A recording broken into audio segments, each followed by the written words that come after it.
মমতা বন্দ্যোপাধ্যায় হাঁটছেন, হাঁটা তার অভ্যেস। নেদারল্যান্ডসে এসেও তার ব্যতিক্রম নেই। মমতা বন্দ্যোপাধ্যায়ের সাথে হাঁটছেন আইটিসির সঞ্জীব পুরী, হাঁটছেন উমেশ চৌধুরী, হাঁটছেন মায়াঙ্ক জালান।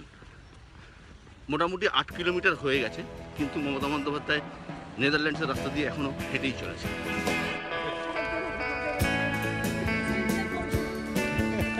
সাত সকালেই দ্য হেগের রাস্তায় মুখ্যমন্ত্রী শপথ সঙ্গী শিল্পপতিদের সঙ্গে নিয়েই চড়ছে বেড়ালেন এ প্রান্ত থেকে ও প্রান্ত।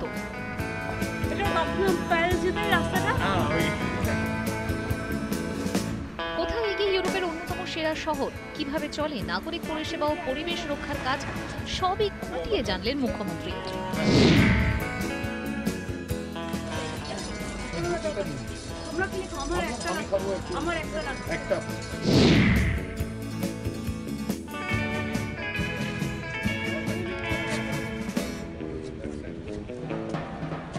আমার ঠিক ডান দিকে দেখতে পাচ্ছেন ইন্টারন্যাশনাল কোর্ট অফ জাস্টিস। পশ্চিমবঙ্গের মুখ্যমন্ত্রী মমতা বন্দ্যোপাধ্যায় হাঁটতে হাঁটতে আসছেন, সঙ্গে শিল্পপতিদের দল।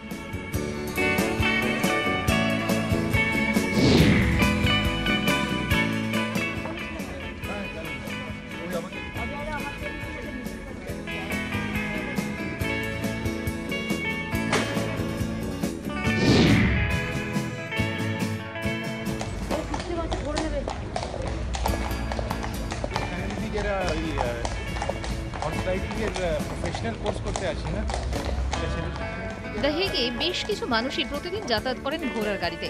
তার জন্য নির্দিষ্ট রাস্তাও রয়েছে। নাগরিক পরিষেবার জন্য রয়েছে একাধিক হেল্পলাইন।